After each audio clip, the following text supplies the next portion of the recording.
Hello, good afternoon. Thank you so much for being here. Thank you, Fast Forward and Tate, for organizing this wonderful event. Women photographers in the Republic Female Division of the Cuban Photographic Club offers a pioneering study of the role of women as a modernizing force of Cuban society, with a particular focus on the significance of the Photographic Club of Cuba between 1935 and 1962. This lecture explores information obtained during the research process for the development of the project Catalog of Cuba Women Photographers. Founded in 2013 when studies about photography, gender, and feminism were scarce in Cuba, the Catalog of Cuba Women Photographers proposed a visual and written archive that aims to document and recognize the work of women photographers. It is a platform for a scholarship on the women who contributed to the development of Cuban photography, the historical conditions of their artistic participation, and the main topics in their work. Following the question of this conference, how do women work, I will present which strategies did women photographers implement to overcome social prejudice and promote their practice. How their legacy inspired us today. During the first 30 years of the 20th century, the feminist movement in Cuba dedicated its efforts to demand civil reforms and the approval of suffrage. Women struggled for equality, access to public spaces, and recognition of their condition as political and independent subjects played a fundamental role in the generalization of the ideal of progress in the emerging group and social spaces. One of the transcendental moments for women during the Republic, which ranged from 1902 to 1959, was the establishment of the Constitution of 1940. Article 43 gave the right to marry a woman to public life without a license or marital authorization. It also allowed them to freely exercise commerce, industry, profession, or art, and gave them rights to the monetary gains of their works. The Constitution of 1940 provided a more favorable legal framework for female professional development, while also responding to the demands proclaimed in the Third National Congress of Women of 1939. The consequence of these social changes, combined with the technological revolution, significantly contributed to the increasing participation of women in the profession of photography. While the report of the Cuban census of 1899 only refers to 7 women photographers throughout the country, during the first half of the 20th century, we can find an estimate of 58 professional and amateur women photographers. Present in the register of members of the Photographic Club of Cuba, these creators had remained forgotten in the history of the most important photography institution of the period. On July 1935, the gentlemen Alberto Broch, Constantino Suarez, Guillermo Muñiz, Paul Werner, Arturo Mañas y Parajón, along with the ladies Suderica Mañas y Parajón and Rosario Soler y Pérez, got together to form the Photographic Association of Cuba. The Cuban Photographic Club had as its main objectives working for the maintenance and promotion of photographic art, publishing magazines related to photography, developing cultural, social, and sports activities, celebrating competition and exhibitions in national territory, and providing its members the necessary resources to participate in international exhibitions and salons. In this regard, the club established an annual program of competitions and national and international salons that gradually stimulated the development of artistic photography in the Republic. Among them, it is worth noting the Concurso Mensual Intersocios, which we can translate as monthly members' competitions, which was generally related to a specific topic such as colonial architecture, carnival, landscapes, marinas, or portraits. Concurso and Salón Nacional de Novicios, competition of films and slides in colors, and national and international salons of artistic photography. The first issue of the Bulletin of the Cuban Photographic Club was launched in December 1939. Its function was to promote the events hosted by the institution, as well as to generate a platform for dialogue with other clubs and associations internationally. currently review these bulletins constitute a collective source of unquestionable value for the understanding of the spirit and the cultural atmosphere that surround the association.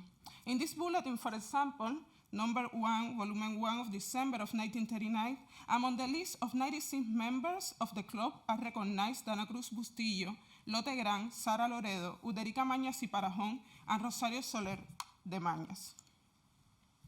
During the course of the research on the work of women photographers in the cultural scene of the Republican period, I devoted myself to study the requirements to participate in competitions amongst colleagues at the novice level, on a regional scale, and in national and international exhibitions. In none of them was the participation of women prevented. In the bulletin of December 1945, the work of Anita Arroyo, Lotte Gran, and Rita Zurbano as juries of the Intersocios and Film Competition for Novices celebrating during the year are recognized.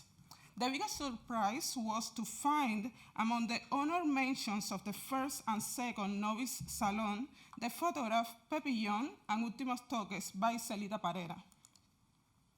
Celita Parera Villalón was the administrator of the Sociedad Pro Arte Musical, a transcendental organization run by women founded in 1918 in Havana. She had an active presence in the club competitions in 1945.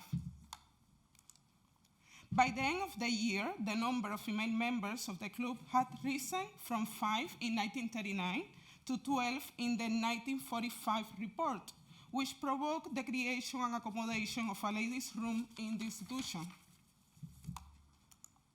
In 1946, as a result of the prizes won in the regional context, the photo Josefina by Mercedes Quintana illustrated the cover of the bulletin in the November edition. Also, in this context, the photo Cienfuegos by Conchita Ortega stood out with a gold medal for Santa Clara province. Furthermore, Mercedes Quintana got the Copa Kodak Grand National Prize and an honorable mention. The recognition of female social demands in the Constitution of 1940 and the existence of more than 800 female and feminist associations throughout the country after the end of the Second World War, as well as the sudden visibility that women had in this competition, contributed to the foundation on June 20, 1947, of the female division of the Cuban Photographic Club. It marked a turning point for the inclusion of women in the cultural activities of the club. The regulation of the division proposed. Article 1, all women members of the club will join the female division and they have equal rights. Article 2, the primary mission pursued by the division is to gather together as a lawful purpose of life and to promote among those who constitute the love for photography as art and its practice, employing for this goal excursions, parties, brunches, or any other similar activities. The creation of this female division was well received by the women members of the club. During their first meeting, a brunch celebrated in June 1947, Victoria de Rodriguez Delfin expressed, "If, as they say, behind every great man, there is an anonymous woman, with our direct support, this club that until now has been almost exclusively composed of men has to acquire greater splendor and life since a woman is a symbol of both." The female division was of great importance not only as a space for socialization among the members of the club, but also because it constituted a platform for visibility and legitimacy of the creations. In the framework of the celebration of the regional context of 1947, the Bulletin of the Photographic Club expressed, "Last year, the feminine element prevailed in this context, since not only they took the greater amount of the prizes, but the best of them. Will the women prevail again this year? The answer depends on the men. But there is no doubt that the Cuban women is worth more every day, and if not, you can see the women's division of the Photographic Club of Cuba that since its foundation at the beginning of July of this year has not done more than conquering success." In the image here, you can see the photograph La Dama del Velo and La Niña y el Gato, winners of the gold and bronze medals, respectively, in the regional context of 1947. These photos are by María de las Mercedes López de Quintana. During the period April-May 1948, the number of women associated with the club increased significantly. The female division had among its program of events under the title Take a Photo and Have Fun, the organization of different film projections, the realization of excursions, the hosting of parties and brunches, and photography classes. In June 1948, the first contest of the female division was held.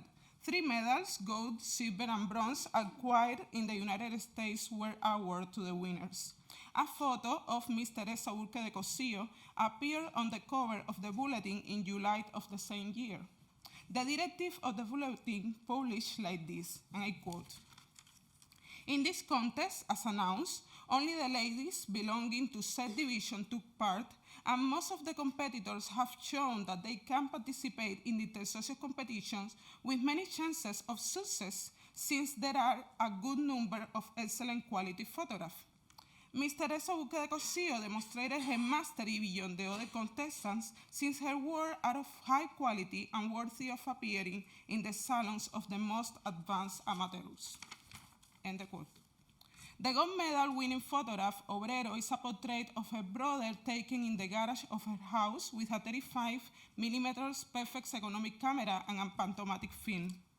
The photo, Retrato, that received the second place, is a well-done portrait of her husband, Félix Fernández de Cosillo. The 3 honorable mentions were for Ms. Victoria Vallespina, Ms. Juanita Paulette, and the president of the division, Ms. Graciela Cigarroa. The 3 photographs propose an approach to capturing the landscape of the cathedral, the School of Science of the University of Havana, and El Mariel, so it was recommended to present them in the club's architecture salon. From 1948 to 1954, some of the members of the female division continued participating in several competitions at national and regional levels and of varying disciplines such as color transparencies and cinematography. Among these competitions were the International Salon of Photographic Art, the first Cuban International Salon of Artistic Photography, and the International Exhibition of Photograph and Artistic Transparencies. On January 1st, 1959, changed the political, economic, social, and cultural orders of the country. If until that point the process of incorporating women to the photography circle is evident, especially with those that form the female division of the Photography Club of Cuba, it is surprising how, entering the second half of the century, the number of women creators tends toward a very discrete amount compared to the previous period. Photography had been a creative expression practiced as a hobby by professionals of medicine and laws, or owners and merchants of great economic solvency that could afford the purchase of cameras, the replacement of rolls, the chemical products of processing, and other equipment necessary for practicing photography. In 1960, facing the imminent nationalization of private companies, many of the owners and sectors of the social middle class left the island, and with it, the Photography Club of Cuba, the center that hosted the largest number of amateur photographers during the Republic, would close its doors soon thereafter. Going back to the question at the beginning of the presentation, I conclude. The increasing participation of women in photography during the first half of the 20th century is the result of the constant social interventions in the country in favor of the recognition of women's rights and the gradual transformation developed in the field of technology and science. Women began to make spaces for themselves, and mainly they become involved in public activities that per se question the traditionally assigned role. The female division as a space for women's socialization was born out of the will of a few ladies who wanted solidarity and friendship among women and their contribution to modern life. Sociability not only implied demand for active participation as representatives of the citizenry, but also by breaking the circle of the home, it broadened the possibility of creation and recognition of the artistic practice of women in the public space. The creation of communities of women photographers based on sorority and networking have been a fundamental strategy used historically to highlight the contribution of women in photography history. Following this legacy, I created Women Photographers International Archive, an organization to promote research, support, and educate on the role of women and those identified as women in photography. As part of its mission, we will celebrate the inaugural WOFA Congress, Women Photography and Feminism, next year at Peterson Museum, Miami. A two-day symposium that seeks to create a critical space for photography by bringing together worldwide organization of women photographers, art historians, theorists, and curators who aim to build upon and better represent the dynamic history of women photographers from 19th century through today. I invite all of you to stay tuned and join us next year during this event. Thank you so much.